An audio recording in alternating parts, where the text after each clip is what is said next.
Hello friends, स्वागत है आपका हमारे यूट्यूब चैनल जीके ट्रैकर में। देखिए फ्रेंड्स, आज से हम एक और नई सीरीज शुरू करने वाले हैं जिसमें हम परीक्षा वाणी के एमसीक्यूज़ को करेंगे। चैप्टर वाइज हम इनको यहाँ पे करेंगे। तो आज हम जो पहला चैप्टर है उसके यहाँ पे जितने भी इंपॉर्टेंट एमसीक्यूज़ है वो सभी हम यहाँ पे करने वाले हैं। तो जिसने भी इस चैप्टर को अच्छे से पढ़ा है इन पूरे एमसीक्यूज़ को ज़रूर सॉल्व कीजिएगा। और टोटल जो क्वेश्चन मैंने यहाँ पर लिए हैं वो 57 लिए हैं। तो 57 में से कम आपके 55 मार्क्स आने यहाँ पे चाहिए।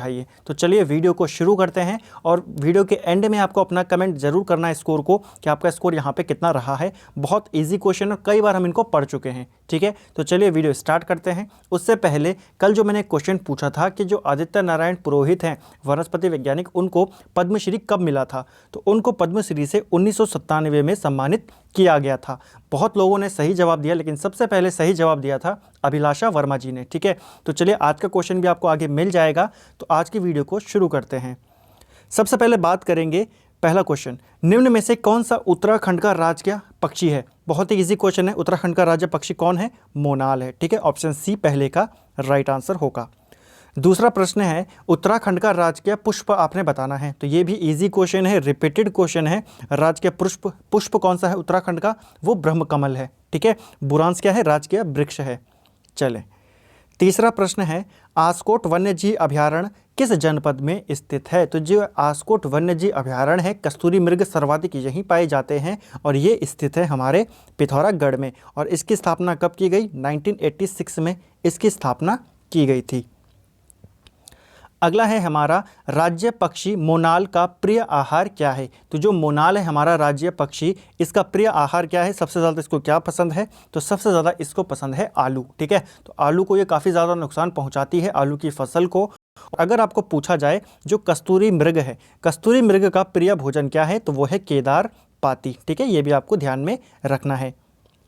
अगला है हमारा, उत्तराखंड में कांचुला खर्क क्या है? तो कांचुला खर्क क्या है? तो यहाँ एक कस्तूरी मृग संरक्षण एवं प्रजनन केंद्र है। ये भी आपको ध्यान रखना है। ठीक है, और इसकी स्थापना कब की गई थी? इसकी स्थापना 1982 में की गई और ये चमोली में स्थित है। ठीक है, कांचुला खर्क क्या है? एक कस्तूरी मृग संरक्षण एवं प्रजनन केंद्र है। ठीक है, चलिए अगला प्रश्न है हमारा क्वेश्चन नंबर 6, राज्य पुष्प ब्रह्मकमल की उत्तराखंड में कितनी प्रजातियां पाई जाती हैं? तो ब्रह्मकमल हमारा राज्य पुष्प है और इसकी उत्तराखंड के अंदर 24 प्रजातियां पाई जाती हैं। कितनी प्रजातियां? 24 प्रजातियां।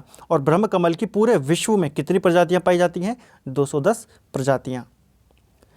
अगला प्रश्न है, राज्य वृक्ष बुरांस में फूल लगने का समय क्या है? तो जो हमारा बुरांस है, राज्य वृक्ष है, इसमें फूल लगने का समय आपने बताना है। तो इसका जो राइट आंसर है ऑप्शन ए, फरवरी से अप्रैल के मध्य में इसमें फूल लगते हैं। और अगर आपको पूछा जाए ब्रह्मकमल खिलने का समय कितना है, समय क्या है? तो वो है हमारा जुलाई से सितंबर तक। ठीक है, जुलाई से सितंबर वो ब्रह्मकमल का टाइम है। और राज्य बुरांस जो है हमारा वृक्ष, उसका क्या टाइम है? फरवरी से अप्रैल। अगला देखिए, बहुत ही बेसिक क्वेश्चन, उत्तराखंड में कुल कितने जिले हैं? तो राइट आंसर है ऑप्शन बी, 13 जिले हैं उत्तराखंड के अंदर। किस तिथि को राज्य का नाम उत्तरांचल से उत्तराखंड कर दिया गया? तो जब उत्तराखंड गठित हुआ था तो नाम क्या रखा गया था इसका? उत्तरांचल इसका नाम रखा गया था। लेकिन 1 जनवरी 2007 से वापस क्या नाम हो गया? उत्तराखंड इसका नाम हो गया। तो 9 का आंसर होगा हमारा ऑप्शन डी। अगला है, नया राज्य उत्तराखंड स्वरूप में कब आया? तो उत्तराखंड का गठन यहाँ पे पूछा जा रहा है। उत्तराखंड का गठन होता है 9 नवंबर 2000 को। ठीक है, तो ऑप्शन बी इसका राइट आंसर होगा। एक और चीज़ फ्रेंड्स, देखिए इसके बाद वाला जो चैप्टर है जिसमें पूरा उत्तराखंड का जो इतिहास है उसके एमसीक्यूज़ की अगर मैं बात करूं तो 190 के प्लस वो एमसीक्यूज़ हैं। तो यह वीडियो आपको पूरा देखनी है और उसके बाद बताना है वीडियो आपको कैसे लगी। अगर आपको ये पसंद आता है, अच्छा रिस्पॉन्स मिलता है, तो उन पूरे 190 क्वेश्चन की पूरी एक कंप्लीट वीडियो बना दूंगा, नहीं तो फिर वो आपको 2 पार्ट्स में मिलेंगी। तो आप कमेंट करके मुझे बता देना कि वो पूरी एक वीडियो बनानी है या फिर उसके कुछ पार्ट्स में बनानी है। ठीक है, जो अगला वाला चैप्टर है, क्योंकि उसमें बहुत सारे एमसीक्यूज़ हैं। चलिए अगला है, निम्न में कौन विधानसभा सीट अनुसूचित जनजाति के लिए आरक्षित है? अनुसूचित जनजाति यानी कि एसटी के लिए आरक्षित है। उत्तराखंड के अंदर आपको पता है 15 सीटें रिजर्व्ड हैं, जिनमें 13 सीटें एससी के लिए हैं, 2 सीटें एसटी के लिए हैं। तो यहाँ पे एसटी के लिए पूछ रहा है, तो ऑप्शन बी इसका राइट आंसर होगा चक्राता। चक्राता और नानकमत्ता, ये 2 सीटें अनुसूचित जनजाति के लिए आरक्षित हैं और एससी के लिए कुल 13 सीटें आरक्षित हैं। ठीक है, निम्न में से कौन सा एक उत्तराखंड का जिला नहीं है? तो ये आपने बताना है इनमें से कौन सा एक उत्तराखंड का जिला नहीं है। देखिए रुद्रप्रयाग जिला है, गढ़वाल मंडल में आता है। उधम सिंह नगर कुमाऊं में आता है। बागेश्वर कुमाऊं में आता है। राइट आंसर है रुड़की। ठीक है, ये उपनगर है जो हरिद्वार के अंडर में आता है। अगला है उत्तरांचल में एक ग्राम सभा की स्थापना की जाती है। तो उत्तरांचल के अंदर या उत्तराखंड के अंदर जो ग्राम सभा गठित की जाती है वो राज्य सरकार के द्वारा की जाती है। ऑप्शन डी इसका राइट आंसर होगा। अगला है उत्तरांचल के किसी नगर निगम का नगर प्रमुख कैसे चुना जाता है, ये आपने बताना है। तो जो नगर निगम होते हैं उत्तराखंड में, वर्तमान में कितने नगर निगम हैं? 8 नगर निगम हैं। तो जो नगर निगम होता है उसका जो प्रमुख होता है, जिसको हम मेयर कहते हैं, महापौर कहते हैं, उसका चयन कौन करता है? तो स्थानीय जनता करती है उसको। ठीक है, तो स्थानीय जनता के द्वारा निर्वाचित किया जाता है कौन? जो मेयर होता है नगर निगम का। ठीक है, चलिए अगला है राज्य के कितने नगरों में नगर निगम है? तो मैं आपको पहले ही बता चुका हूँ ऊपर वाले क्वेश्चन में 8 नगर निगम हैं। उत्तरांचल राज्य के स्थायी राजधानी के लिए चयन हेतु राज्य सरकार द्वारा बनाया गया आयोग कौन सा था? तो स्थायी राजधानी चयन हेतु कौन से आयोग का गठन किया था राज्य सरकार ने? तो सही जवाब है दीक्षित आयोग। ठीक है, ऑप्शन सी इसका राइट आंसर है। और दीक्षित आयोग में जो ये दीक्षित हैं इनका पूरा नाम क्या था आपने मुझे कमेंट करके बताना है। जैसे कौशिक समिति बनती है ना, उनका पूरा नाम क्या था? रमाशंकर कौशिक थी या रमाकांत, ऐसे कुछ थे वो। ठीक है, तो रमाशंकर कौशिक थे शायद। तो ऐसे ही आपने बताना है दीक्षित आयोग में जो इनके अध्यक्ष थे इनका पूरा नाम क्या था। अगला है उत्तराखंड राज्य में महिलाओं के लिए सभी श्रेणियों की सेवा में कितने प्रतिशत क्षैतिज आरक्षण का प्रावधान किया गया है? तो महिलाओं के लिए उत्तराखंड में कितना प्रतिशत आरक्षण है? 30% आरक्षण है। जो भी हमारी इनकी जो सरकारी नौकरियां आती है उनके अंदर ये जो संस्थान है वहाँ पे इनको कितना आरक्षण दिया गया है? 30% आरक्षण दिया गया है। ऑप्शन सी इसका राइट आंसर होगा। अगला है उत्तराखंड विधानसभा में एक सदस्य नामित किया जाता है कहाँ से? तो उत्तरांचल जो विधानसभा है उत्तराखंड की, जिसमें 70 लोग क्या होते हैं? निर्वाचित होते हैं और एक सदस्य मनोनीत होता है। तो वो सदस्य कौन होता है? एंग्लो इंडियन समुदाय से होता है। ठीक है, उत्तराखंड भारत का कौन सा राज्य है? तो देखिए भारत का जो कौन सा राज्य है उत्तराखंड, आपने ये बताना है। तो सही जवाब होगा हमारा यहाँ पे अभी वर्तमान में 26वां राज्य है। ठीक है, पहले जब था तो पहले 27वां राज्य था, लेकिन अभी तेलंगाना जो नया राज्य बना है जम्मू कश्मीर, उसको केंद्र शासित प्रदेश कर दिया। तो अब भारत में 28 राज्य हैं जिनमें 26वां राज्य है उत्तराखंड। ठीक है, अगर आपको पूछेगा किस राज्य के रूप में गठित हुआ था तो फिर 27वें राज्य के रूप में उत्तराखंड का गठन हुआ था।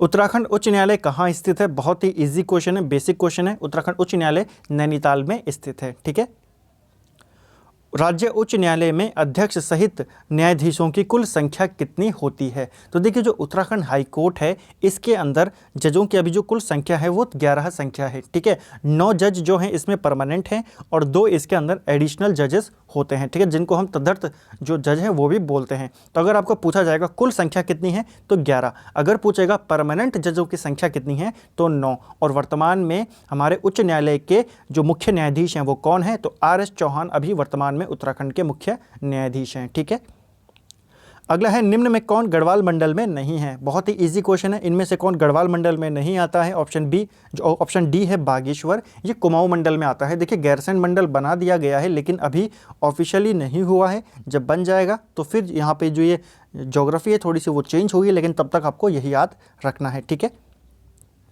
उत्तराखंड के प्रथम मुख्यमंत्री कौन थे? एक और ये बेसिक क्वेश्चन है, शायद इसको कोई गलत करे। जो उत्तराखंड के प्रथम मुख्यमंत्री थे उनका नाम था नित्यानंद स्वामी। ठीक है, ये पहले मुख्यमंत्री थे और प्रथम जो वो थे कौन से सीधा बोल सकते हैं कि निर्वाचित नहीं थे ये। ठीक है, निर्वाचित नहीं थे, इनको नियुक्त किया गया था। ठीक है, अंतरिम बोल सकते हैं। तो अंतरिम मुख्यमंत्री नित्यानंद स्वामी थे। अगर पूछा जाएगा उत्तराखंड के प्रथम निर्वाचित मुख्यमंत्री कौन थे तो वो ND तिवारी थे। ठीक है, अगला है पंचायती राज संशोधन अधिनियम 2008 के अंतर्गत पंचायतों में महिलाओं के लिए आरक्षण की सीमा कितनी है?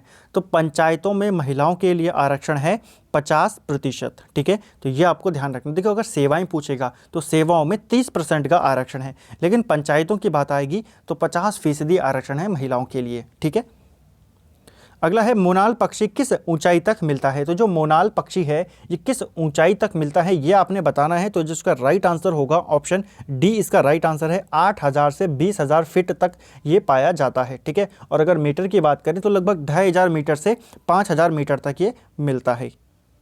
ब्रह्म कमल किस देवता को चढ़ाया जाता है? ये भी इजी क्वेश्चन है, शायद ही कोई गलत करे। ब्रह्म कमल चढ़ाया जाता है शिव को, ठीक है। 2011 में राज्य में सृजित नया विभाग कौन सा है? तो इनमें से कौन सा नया विभाग है जो 2011 में खोला गया था? ठीक है, तो राइट आंसर है ऑप्शन बी, सुराज, भ्रष्टाचार उन्मूलन एवं जनसेवा। इसको स्वराज कर देना, ठीक है। तो ऑप्शन बी इसका राइट आंसर होगा। राज्य विधानसभा की पहली उपाध्यक्ष कौन थी? तो पहली महिला उपाध्यक्ष या पहली उपाध्यक्ष कौन थी राज्य विधानसभा की, यह आपने बताना है। तो राइट आंसर है ऑप्शन डी, विजया बर्थवाल। उत्तराखंड की दूसरी राजभाषा कौन सी है? तो उत्तराखंड की जो प्रथम राजभाषा है वो है हिंदी और दूसरी राजभाषा है संस्कृत। संस्कृत को राजभाषा घोषित किया गया 2009 में और बनी कब? 2010 में, ठीक है, ये आपको ध्यान रखना है। अगला है सुमेलित आपको करना है। यहाँ पे एक तरफ आपको विकास खंड दिए गए हैं और एक तरफ आपको जिले दिए गए हैं, आपको बताना है कौन सा यहाँ पे करेक्ट करेगा, ठीक है। तो देखिए जो हवालबाग विकास खंड है ये कहाँ पड़ता है? ये आता है हमारा अल्मोड़ा के अंदर, ठीक है, हवालाबाग ये आता है अल्मोड़ा के अंदर। दूसरा जो डुंडा है, डुंडा विकास खंड, ये आता है उत्तरकाशी के अंदर।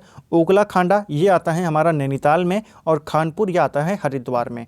यानी कि जो राइट आंसर होगा ऑप्शन सी इसका राइट आंसर होगा, ठीक है।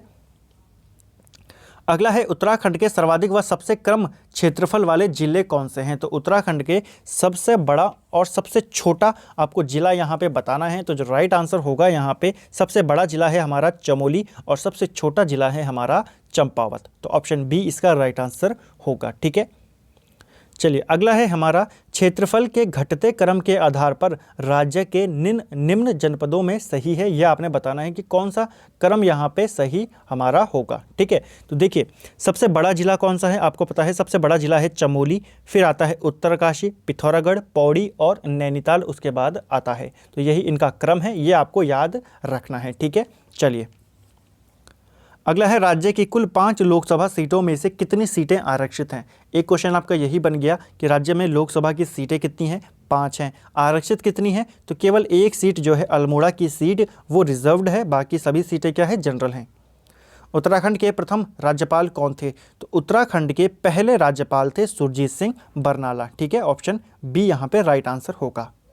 राज्य सेवा में SC, ST और OBC को आरक्षण दिया गया है कितना? यह आपने बताना है कि जो SC हैं ST हैं इनको कितना प्रतिशत आरक्षण दिया गया है और क्रमशः में बताना है, ठीक है। यानी कि जो पहले SC लिखा है तो पहले आपको SC का बताना है, फिर ST का और फिर OBC का आपको यहाँ पे बताना है। यानी कि क्वेश्चन नंबर हमारा 35। तो इसका जो राइट आंसर है ऑप्शन ए इसका राइट आंसर है।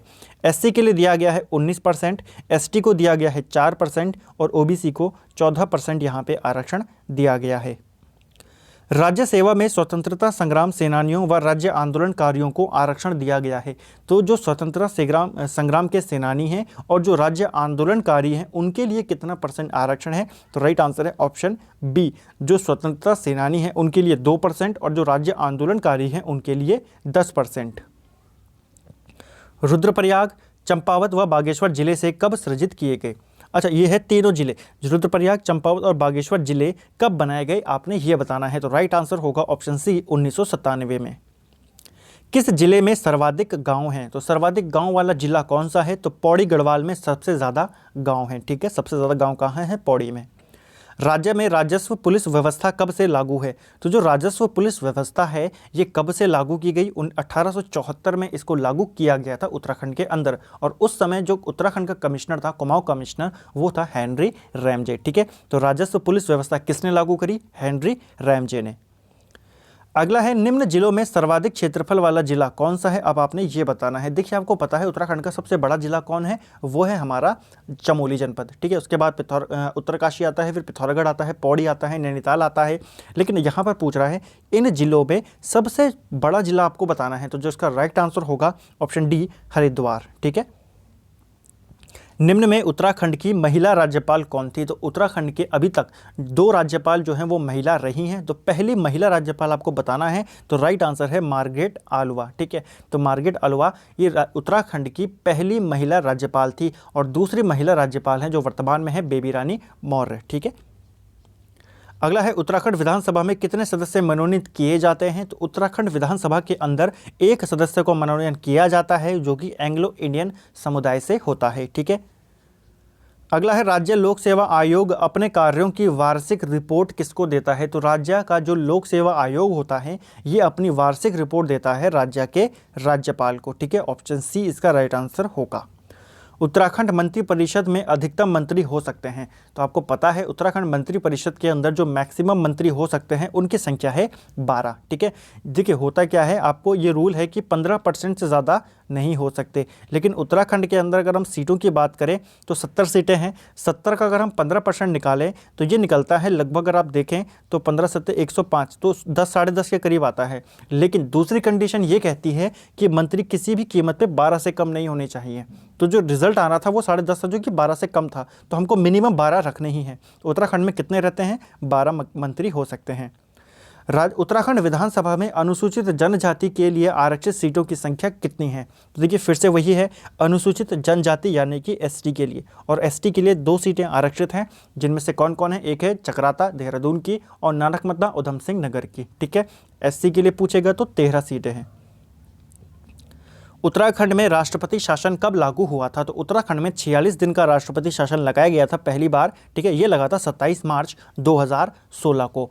और आज के लिए जो आपको प्रश्न है, जो आपको मुझे कमेंट करके बताना है कि इसका आंसर ये है। देखिए 2016 में जो जीएसटी के लिए बिल पारित किया गया था, संविधान में संशोधन किया गया था, तो आपको मुझे कमेंट करके बताना है जीएसटी को लागू करने के लिए कौन सा संविधान संशोधन किया गया था 2016 में। ठीक है, इसको आपको कमेंट करके बताना है। चलिए अगला प्रश्न है हमारा, उत्तराखंड के प्रथम पुलिस महानिदेशक कौन थे? उत्तराखंड के जो पहले पुलिस महानिदेशक थे वो कौन थे? तो राइट आंसर है हमारा ऑप्शन डी, अशोक कांत शरण। ठीक है, अगला है उत्तरांचल का नाम उत्तराखंड कब हुआ? तो फिर से वही क्वेश्चन आ गया, 1 जनवरी 2007 को। ठीक है, लेकिन अगर आपको ये प्रश्न आ जाए कि जो उत्तराखंड की गाड़ियां हैं, तो उत्तराखंड की गाड़ियों में यूके की सीरीज़ कब से शुरू हुई? तो ये हुई 1 नवंबर 2007 से। ठीक है, ये आपको ध्यान रखना है। अगला है उत्तराखंड में कितने विकास खंड हैं? तो विकास खंडों की संख्या है 95। उत्तराखंड का राजकीय खेल कौन सा है? तो देखिए उत्तराखंड का राजकीय खेल है फुटबॉल, जिसको 2011 में घोषित किया गया।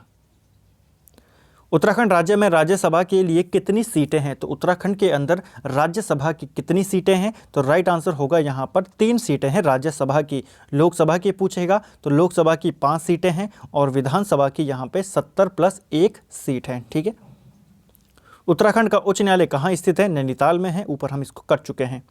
कुमाऊं मंडल के कितने जनपद गढ़वाल मंडल की सीमा को स्पर्श करते हैं? देखिए कुमाऊं के कितने जिले यहाँ पे पूछा जा रहा है जो गढ़वाल को टच करते हैं, यह आपने बताना है। तो राइट आंसर होगा ऑप्शन सी, 4 जिले। कौन कौन से हैं? देखिए नैनीताल है जो गढ़वाल को टच करता है, नैनीताल, उसके अलावा अल्मोड़ा करता है, उसके अलावा बागेश्वर और पिथौरागढ़। लेकिन अगर आपको ये प्रश्न रिवर्स हो जाए, पहले भी कई बार मैं आपको ये बता चुका हूँ, अगर ऐसा प्रश्न बन जाए कि गढ़वाल के कितने जिले कुमाऊं मंडल को सीमा को टच करते हैं, तो गढ़वाल के केवल 2 जिले हैं, गढ़वाल और चमोली। ठीक है, पौड़ी गढ़वाल और चमोली, केवल 2 जिले जो है कुमाऊं को टच करते हैं। तो ये आपको दोनों याद रखना है, क्वेश्चन आपको अच्छे से पढ़ना है। अगर कुमाऊं के पूछेगा तो कुमाऊं के 4 जिले हैं, लेकिन अगर गढ़वाल के पूछेगा तो गढ़वाल के केवल 2 जिले हैं, चमोली और पौड़ी। ठीक है, चलिए अगला है उत्तराखंड के प्रथम मुख्य सचिव कौन थे? तो उत्तराखंड के पहले मुख्य सचिव कौन थे? अजय विक्रम सिंह थे। ठीक है, राज्य के महाधिवक्ता की नियुक्ति किसके द्वारा की जाती है? तो राज्य के जो महाधिवक्ता होते हैं इनकी नियुक्ति राज्यपाल करते हैं। अगला है हमारा, उत्तराखंड में नगर निगम के मेयर का चुनाव कौन करता है? तो पहले ही हम इसको पढ़ चुके हैं। देखिए कुछ क्वेश्चन रिपीटेड होते हैं तो यहाँ पे भी रिपीट हो रहे हैं, प्रत्यक्ष रूप से जनता करती है। ठीक है, अगला है हमारा, कौशिक कमेटी का गठन कब हुआ था? तो देखिए कौशिक कमेटी का गठन मुलायम सिंह यादव ने करा था और इनका जो गठन हुआ 1994 में ये हुआ। हालांकि जो गठन हुआ था वो 1993 में हुआ और 1994 में इन्होंने अपनी रिपोर्ट दी थी, लेकिन यहाँ पे जो आंसर माना गया वो 1994 ही माना गया। तो ये आपको ध्यान में रखना है। तो फ्रेंड्स ये थे हमारे उत्तराखंड परीक्षा वाणी के जो पहला अध्याय है उसके हमने जो इंपॉर्टेंट MCQs थे वो सभी यहाँ पे देखे। हालांकि इस चैप्टर के अंदर कुल 77 MCQs थे, लेकिन जो इंपॉर्टेंट थे और जो थोड़े से ऐसे थे कि कंफ्यूजिंग है उन्हीं को मैंने यहाँ पे लिया है। जो बिल्कुल ही जो इजी क्वेश्चन थे, जैसे कि पौड़ी का मुख्यालय कहाँ पर है? आपको पता है श्रीनगर में है। ठीक है, जो गढ़वाल मंडल है उसका मुख्यालय।